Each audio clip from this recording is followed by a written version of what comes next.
Happy new moon in Scorpio, everyone. So today I wanted to share a reading with you just for some guidance because I was so inspired by these cards and so inspired by these questions. And I will post below, the cards and where the prompts came from. But what is on the surface? So the first card we have for that is Painting Joy Across the Sky. So as I looked at this card, it was reminding me of lately I've been hearing a few spiritual teachers share that while December is usually marks the end of the year and we look forward to the new year, they have been sharing that this year is actually, they're sensing that is actually ending in November, that we're really beginning a new year in December, which I find absolutely fascinating. And the more I've been reflecting on that in my own life, I have definitely been feeling that. And when I relate it to this question, what is on the surface and painting joy across the sky, it feels to me like this joy, this new joy is emerging that I've not felt in a long time. And I can't quite name it and what it looks like or how it's going to take shape, but I can just sense and feel it. And perhaps you are too, or maybe this will inspire you to start getting in, to start tapping into what it is that brings you joy. So, Dragonfly on the card at the top here speaks to me of allowing my heart to open even more and to invite you to allow your heart to even open more and gracefully embody this ancient wisdom that we are here to live with joy. And this reminds me of a quote I came across early last week that just landed in my heart and just continues to be with me in such a deep and profound way that I wanted to share it with you as well. Because I feel like it's speaking to this card of painting joy across the sky. And the quote was from Sacred Soul Living. And it said, "You are not healing to be able to handle trauma. You are used to trauma. You are healing to be able to handle joy."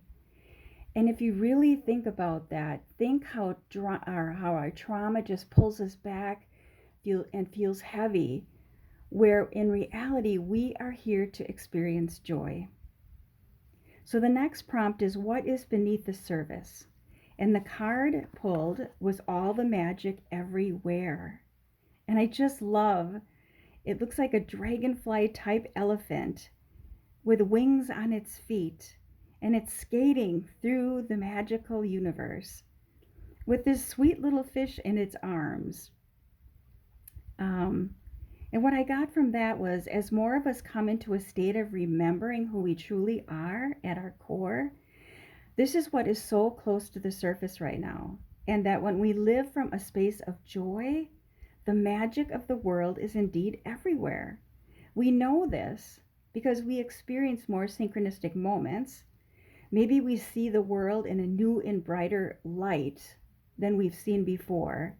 But we also can feel this light of joy that's emanating from our being as well. And that is where the magic lies, is within each one of us. And it makes us, when we are in that state of being in complete joy, it's like we're like this dragonfly elephant just floating through the universe. Excuse me, floating through the universe. I get so excited sometimes when I pull cards and it just feels so beautiful and so magical. So the next prompt is, what will rise to the top? And the card I pulled is Beyond Your Fears, the Weaver's Dance. And as we embody more joy and invite magic into our lives, we actually by default move from fear and fear of what others may think of our choices, free from societal structures that try to keep shaping us, and free from the fear of expressing who we really truly are. So we begin to weave this dance of our dreams and who we really are, and beginning to share our unique voice, and then going with the flow in the dance of our own uniqueness. And here you have Lion at the top just roaring its voice and sharing who it authentically is. And when I think of fish, I always think about, going with the flow, being in the water, and water is about emotion and just moving through all our emotions. The last prompt is, what will sink to the bottom? And this card is only weavers know the time. And I immediately saw this figure as an octopus. And we are the weavers of our creative webs. And what is so intriguing to me about this card is I took part in a workshop yesterday about spider and the subtle weaving that we each do in our own lives and are being called to do to weave our own webs. What else do I have to say about this? What is it that we wish to create? And create does not have to be an art endeavor, but what do we wish to create in our lives? What do we wish to create to perhaps share with others? And now is the time to do just that. And the number on this card is 19. And in numerology, 19, 1, and 9 equals 1. But equals 10. And then if you break that down, equals 1. But it also, if you just take the number 10, is a beginning and an ending, because 1 represents a beginning while 0 represents an ending. So, I think this is calling to us to let go of thinking that you don't have enough time and that perhaps it's too late, but just begin. Begin now, right where you're at, with one small step toward that which brings you joy. Just take one small step today, one small step as we start to end this year out, so that you have this new year to begin with these joyful steps that you have begun. So then I always bring in an animal guide to just see what that animal has to offer us in reference to this reading. And the card I pulled is from my deck, Animal Reflections Healing Oracle and Sandhill Crane, and the message of balance. So it's a time of letting go and bringing forth your desires and wishes in order to transform into a whole new way of being. And I don't know if you've ever seen or watched the mating dance of the sandhill crane. It's absolutely beautiful to watch. I have witnessed it a couple times here where I live. But this is how they make their wish known of connecting. Yes, connecting with others, but connecting within ourselves too is what I feel Sandhill Crane is inviting us to do.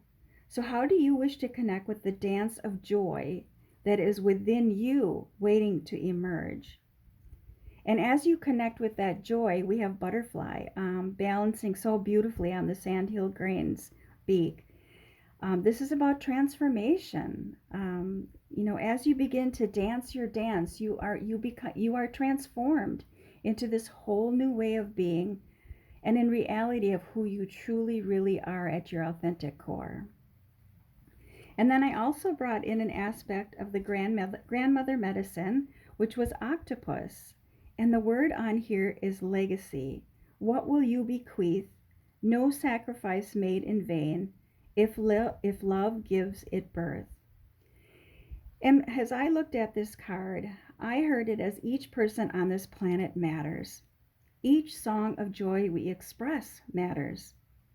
Some will be out there loud and, speaking their joy louder than others or singing their song louder than others. But if your vibe is quiet and you enjoy moving within a smaller circle, that matters just as much. Because living from the joy of each of our hearts does truly leave a legacy for the earth to embody this vibration that gets passed on to the next generation. So Octopus invites us with her 8 legs to reach out in all directions of what makes us feel at home within our hearts, and do just what brings us joy, and do it with grace, while allowing our natural flow to lead the way. And I just want to jump back to Sandhill Crane because I remembered I wanted to share something else for this new moon in Scorpio from my guidebook that stood out to me as well. As we all begin to paint and create and weave our own dreams in order to add to this earth in the most magical and beautiful way. And the call of the Sandhill Crane is beckoning you back to the ancient wisdom that lies inside you, but may have been forgotten. That tuning inward, listening deeply, and finding joy in transformational moments is what guides you to stay in balance. As you acknowledge your inner conflicts and learn to release them, you will find yourself dancing through life and with others with joy and wonder. So I hope you enjoyed that reading today. And yeah, maybe in the comments, why don't you leave a note of what first step are you going to take towards what brings you joy? Or what is it? What is that joy? What is that you are going to start moving toward? Just taking one small step to that which makes your heart happy. I'd love to know. I would really love to know. All right. Thanks, everyone. Thanks so much for listening. Have a great day and have a beautiful week.